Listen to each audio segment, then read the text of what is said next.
Hey everyone.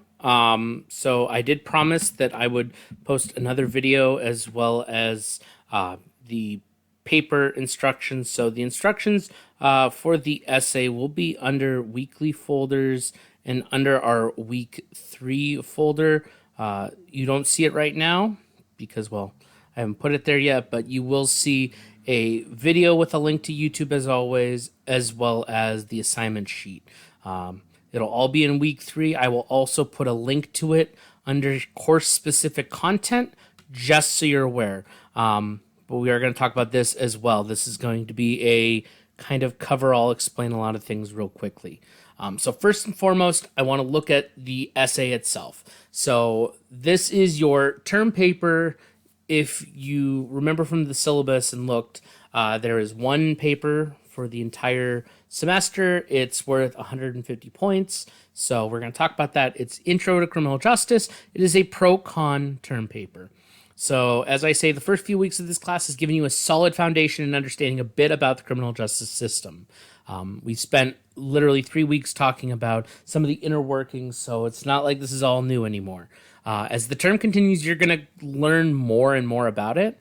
And so I want you to use the knowledge you've already obtained and will continue to obtain to write a short paper taking a stance about the constitutionality of a topic provided below.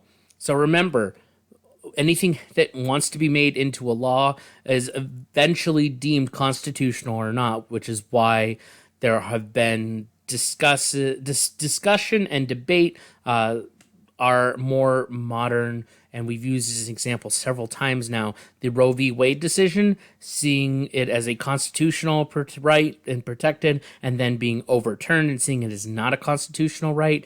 That's what we're talking about. You're going to either say it's constitutionally protected or it's not constitutionally protected. So that's really the goal here. So the joy of being human is everyone has an opinion. So whether or not you're really into this or not, you have an opinion. So I want you to share your opinion, but support it with facts and data. So your task is to how did I already make a tiny little grammatical error? Sorry, I'm an English teacher and I can't help it. Your task is to argue for or against the constitutionality of one of the topics below. And so your options are the death penalty. So is it constitutional to condemn someone to death and then kill them for committing a crime? Or is it unconstitutional and should not be protected and can be left up to the states, which is what it currently is. The abortion rights, this goes back to Roe v. Wade. We've talked about it several times because it is such a big deal right now and because it's been impactful on a lot of people. It would be unfair of me to not include that as a possible topic. Drug legalization, particularly marijuana, people are for and against it, really. And the question is it constitutionally protected, the freedom to smoke marijuana? Is it constitutional? Is it something you do in your private home and so you shouldn't be punished for it? Or is it unconstitutional and it should remain, states' decisions to say, oh yeah, well, it's okay or it's not okay, or it's okay medicinally but not recreationally, whatever stance you want to take. And then this one is one that I tend to forget about, but several students over the past year have written about this in different classes, so I really wanted to bring this as an option. Legalizing sex work, like prostitution, things like that. So is it constitutionally protected? Because you are doing it as a legitimate business, you're doing it in private. Is that something that's protected or is it not? Like, it's something to think about. These are just the 4 ones that I can see easy pro-con arguments for constitutionality for all of them. Not saying they're all good, but I can see both sides. So this is why I gave those 4 topics. If you have a topic you would like to do that's not one of these 4, please email me as soon as possible and before you start it, because I at least want to hear what your idea is. And if I think that you can do it in the confines of this paper and do it effectively, by all means, I'll approve. But if it's something that I'm doubting can be done, I might want to talk with you a little bit more to figure out more about this.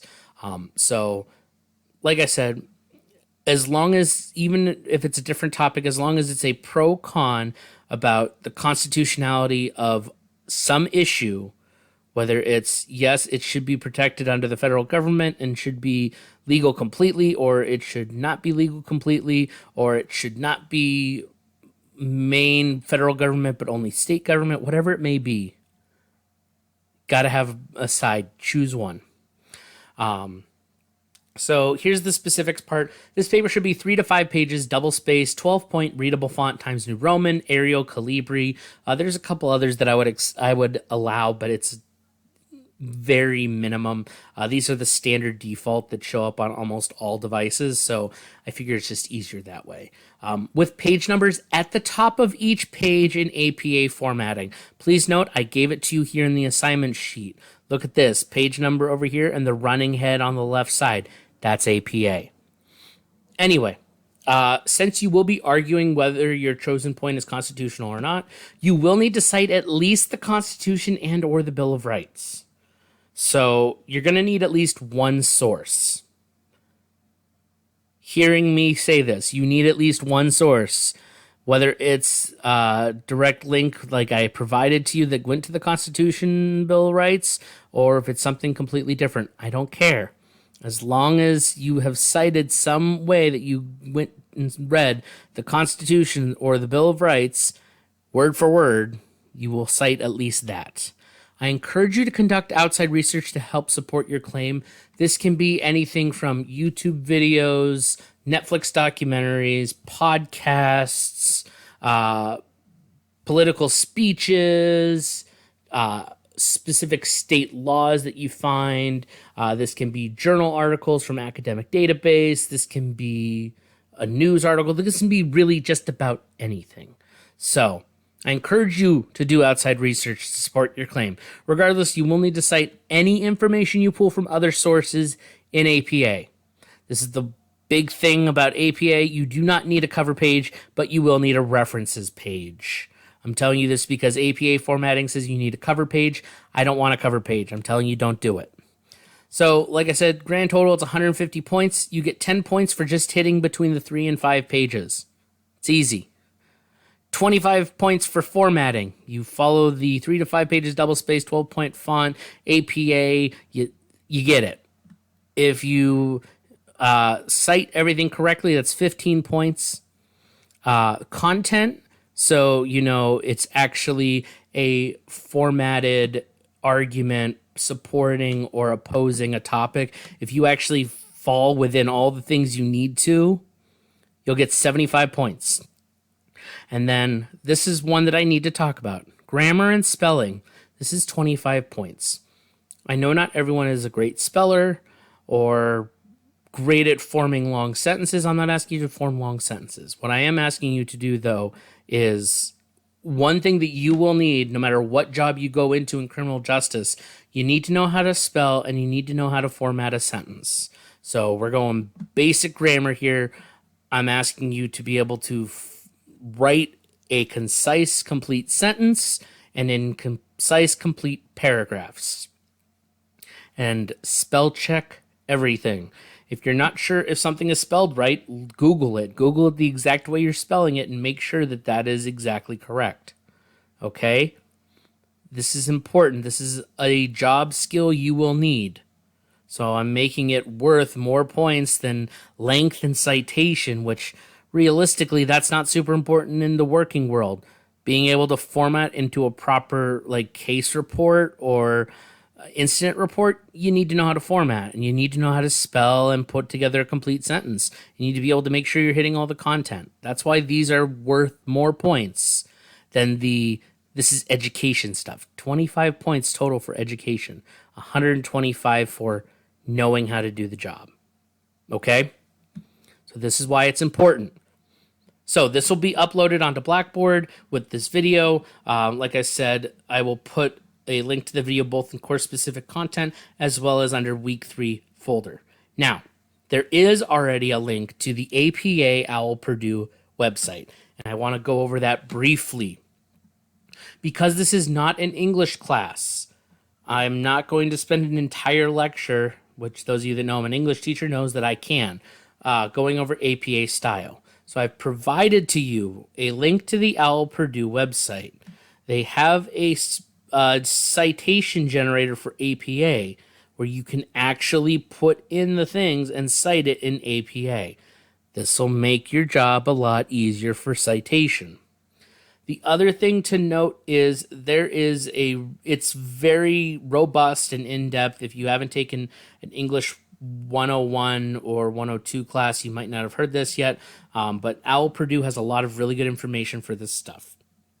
So there is a in-website workshop as well as different pages. If you click on these links, they actually tell you, why should you do this? And then look at this writing style format. So what's the general format look like? Well, you click that and it takes you to another page and tells you these are the accepted fonts typically. Obviously, I said 12 point is fine. So even though it says 11 Arial and 11 Calibri, I'm okay with that.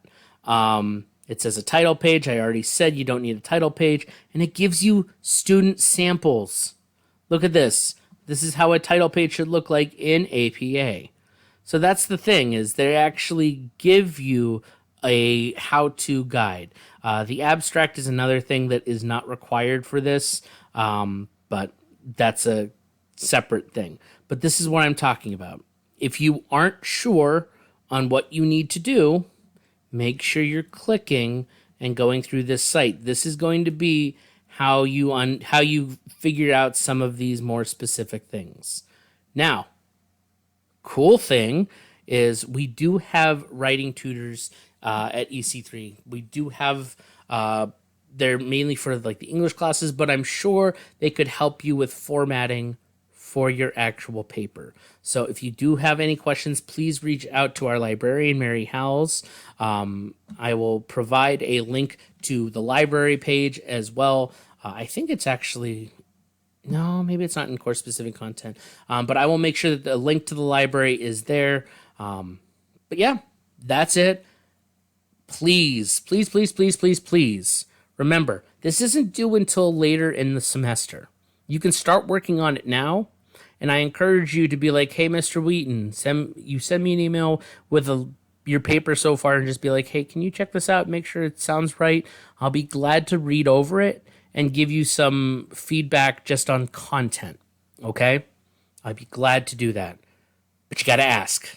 All right, that's it. Sorry for posting this so late, but I had some technical difficulties this week. All right, I will see you all soon for our thing next week, week 4, which is special topics. Looking forward to it. Bye for now.